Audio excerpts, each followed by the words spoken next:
다 같이 제목을 한 목소리로 읽어보겠습니다. 시작. 나의 도움은 여호와로부터. 한 번 더 읽어볼게요. 나의 도움은 여호와로부터. 아멘.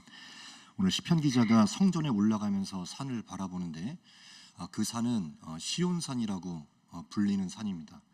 시온산을 바라보는데 이 시온산에 얽혀있는 이 배경을 조금만 더 아신다면 오늘 말씀에 대한 은혜가 더 깊어질 거라 생각이 듭니다.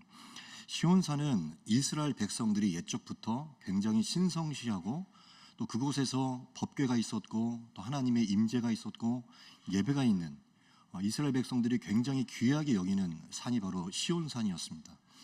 근데 이 세월이 흐르면서 시온산이 점점 문제를 안게 되는데 그게 무엇이었냐면 시온산에서 예배를 드리는데 시온산에서 예배의 대상인 하나님께 집중을 하는 게 아니라 말 그대로 시온산 자체가 숭배의 대상으로 변질되어지는 그런 일들이 벌어지기 시작한 것이었습니다. 예배의 대상이 하나님이신데 물론 그 자리에서 예배를 드리지만 그들의 마음이 온전하게 집중되는 것은 하나님이 아니라 산 그 자체였던 거예요. 시온산을 점점 신성시하다 못해서 말하자면 샤머니즘이라고 불리는 것처럼 그 산 자체를 숭배하기 시작하고 그 산 자체를 너무 신격화하는 그런 일들이 부작용들이 벌어지기 시작하였습니다. 그러니까 그 시온산에 가면 하나님을 바라보게 되는 것이 아니라 그 시온산이 나에게 뭔가 좋은 일을 가져다 줄 것 같고 또 시온산이 나에게 어떤 도움을 줄 것 같은 그런 기대감으로 시온산을 찾는 일이 점점 많아졌다는 뜻입니다. 자, 이제 그런 배경을 이해하시는 가운데 1절과 2절을 시편 기자가 고백했다는 것을 알면 더 큰 은혜가 있을 것입니다. 자, 이런 배경과 분위기 속에서 시편 기자가 자기 자신에게 독백하듯이 말을 하고 있는 거예요. 1절과 2절을 풀면 이런 의미가 됩니다. 내가 저 시온산을 바라본다. 내가 저 시온산을 바라보고 있다. 나의 인생의 진짜 도움이 어디서 오는가? 나의 도움이 저 산에서 오는가? 아니면 저 산을 창조하신 여호와로부터 오는가? 그것을 자기에게 묻고 있는 거예요. 그리고 시편 기자는 깨달았어요. 나의 도움은 천지를 지으신 여호와에게서로다 라고 고백하고 있는 것입니다. 많은 이스라엘 백성들이 이 당시에 진짜 나의 도움을 누가 주고 있는가에 대해서 점점 희미해져가는 그때에 다시 한번 이 시편 기자는 영적으로 깨어났어요. 주변에 있던 많은 사람들이 나의 인생의 도움이 하나님이 아닌 다른 물건이나 사람에게서 온다라고 점점 착각하고 있고 그들의 신앙이 변질되어 갈 때쯤에 이 시편 기자는 주의 은혜 가운데 그의 영이 깨어나면서 저 산이 나를 도와주는 게 아니라 저 산을 창조하신 하나님이 나를 도우신다라고 다시 한번 깨닫게 된 것입니다. 그런 감격이 있습니다. 오늘은 세례식입니다. 세례는 나의 옛사람이 죽고 예수님과 함께 연합하여서 내가 부활하고 새 사람이 되는 거듭나는 시간입니다.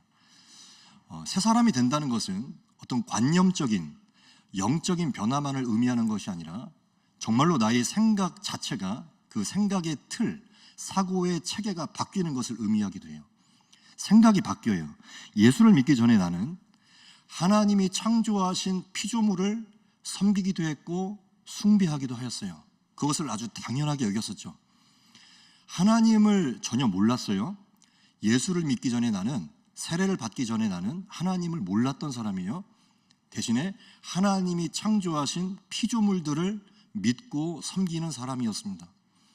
많은 분들이 그래서 부적을 집에다가 붙이거나 지갑에 넣고 다니셨던 걸로 저는 알고 있습니다. 오늘은 그 부적들을 담대하게 믿음으로 내던지시고 그리고 그 비어있는 그 자리에 말씀이 들어오는 날입니다. 성령이 들어오는 날입니다. 더 이상 나는 그런 것들을 숭배하지 않습니다.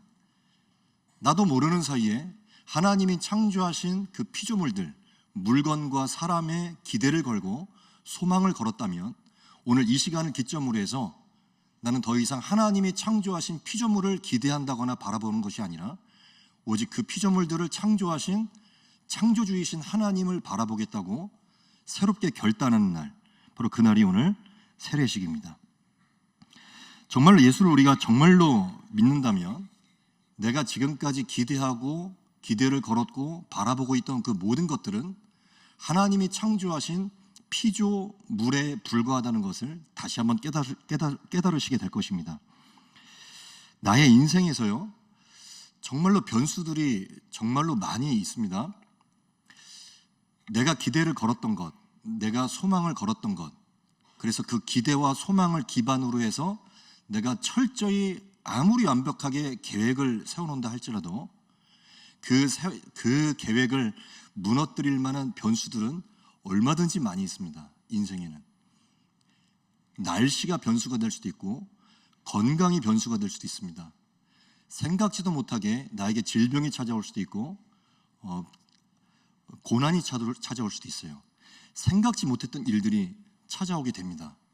그런 변수 가운데 피조물들에 대해서 기대와 소망을 걸었던 사람들은 그가 비록 성도일지라도 그의 소망과 기대가 피조물에 있었다면 그는 반드시 실망하고 절망하게 되어 있습니다.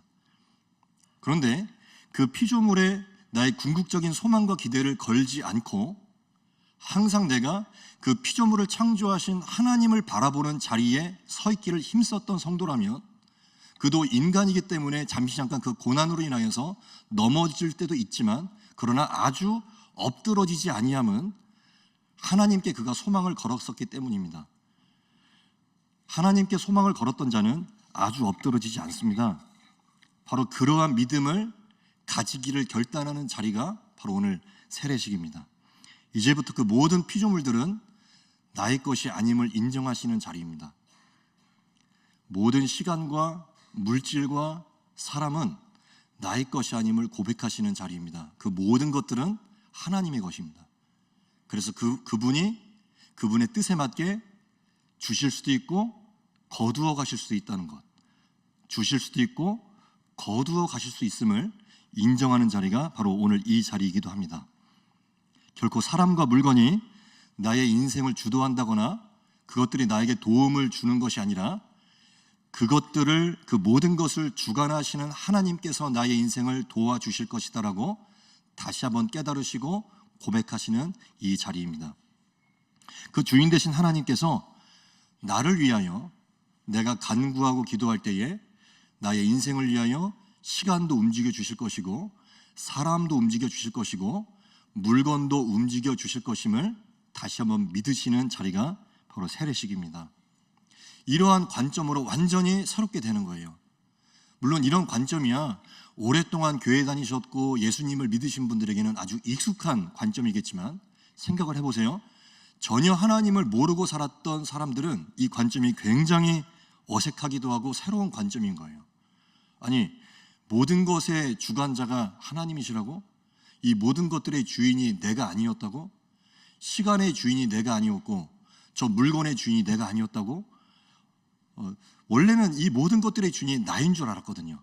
그런데 예수를 믿는 그 순간부터, 성령이 내게 들어오신 그 순간부터 이 모든 것들의 주인이 내가 아니었다는 것을 새롭게 깨닫는 시간, 이 시간이 바로 세례식입니다.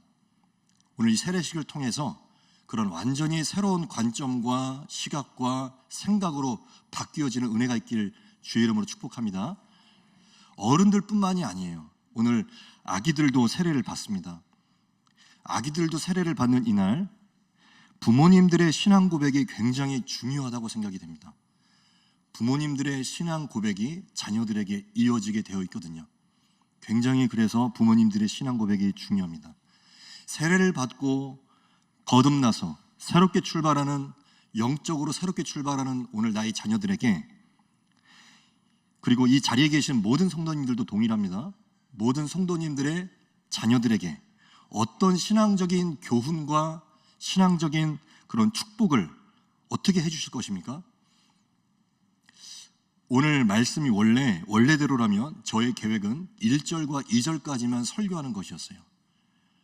빨리 짧게 끝내자, 이제 그런 세례식이니까 그런 목적을 갖고 2절까지만 설교하는 것이었는데 또 막상 설교를 준비하다 보니까 흐름이 자녀들을 위한, 오늘 아기들도 세례를 받기 때문에 아기들을 위한, 또 모든 자녀들을 위한 축복을 해야 되겠다는 생각이 들고, 그래서 거기에 맞물려서 오늘 마지막 이제 나머지 3절부터 마지막 8절까지 말씀으로 확장하게 된 것이었습니다. 그래서 3절과 8절의 말씀은 이제 자녀들을 위한 기도라고 보시면 됩니다. 3절 이하의 말씀을 이제 보면서 3절부터 8절까지의 말씀을 이렇게 보시면서 말씀을 마무리 짓도록 하겠습니다. 1절과 2절 말씀이 내가 나 자신에게 독백하듯이 하는 고백이었다면 3절부터 마지막 8절까지는 하나님만이 나의 인생에 참된 도움이시다라고 깨달은 내가 이제 옆에 있는 다른 누군가에게 축복의 말을 해주는 거예요. 인생의 진정한 도움은 하나님께로부터 온다. 이것을 깨달은 내가 이제 옆에 있는 자에게 이 축복의 말을 건네주는 것인데, 이 3절부터 8절까지가 어떤 신학자들은 제사장이 성도들에게 해주는 축복이다라고 하는 분들도 있고, 또 어떤 신학자들은 부모가 자녀에게 해주는 축복이다라는 분들도 계신데, 뭐 둘 다 좋습니다. 근데 오늘은 부모가 자녀에게 해주는 축복으로 중점을 두고 좀 풀려고 합니다. 세례를 받는 자녀들에게, 그리고 모든 나의 자녀들에게 3절부터 8절까지의 말씀을 기반으로 해서 축복을 해준다고 한번 생각을 해보세요. 근데 이제 일단 전제는 이것입니다. 내가 지난 수십 년간 살아오면서 나도 때로는 나의 기대와 소망이 사람에게 있었고 물질에 있었고 물건에 있었다면, 그렇게 내가 살다가 실망하고 내 눈에서 눈물이 났고 내 안에서 후회가 밀려왔었다면, 그런 인생을 살다가 결국에 내가 깨달은 거죠. 나의 인생의 진짜 도움은 하나님으로부터 오는구나 라고 깨달은 이 아빠가, 이 엄마가 자녀에게 이렇게 축복을 해준다고 생각을 하시면 돼요. 3절부터 8절까지. 자, 3절부터 차례대로 한번 제가 읽으면서 필요하다면 잠깐 제가 짚어보겠습니다. 3절입니다. 여호와께서 너를 실족하지 아니하게 하시며, 실족하다, 발을 헛디딘다는 뜻이죠. 여호와께서 너를 발을 헛디디지 않게 하실 것이고 너를 지키시는 하나님이 졸지 아니하시리로다. 자, 이어서 4절입니다. 이스라엘을 지키시는 이는 졸지도 아니하시고 주무시지도 아니하시리로다. 자, 5절. 여호와는 너를 지키시는 이시라. 여호와께서 너의 오른쪽에서, 오른쪽은 항상 성경에서는 힘과 능력을 의미하죠. 오른손, 오른쪽, 주님의 힘과 능력입니다. 그래서 오른쪽에서 너의 그늘이 되시나니, 그늘, 보호하신다는 뜻이죠. 하나님께서 너를 보호하실 것이다. 자, 6절입니다. 아주 찬양 가사로도 아주 유명한 구절인데 6절 말씀 봅니다. 낮에 해가 너를 상하게 하지 아니하며 밤의 달도 너를 해치지 아니하리로다.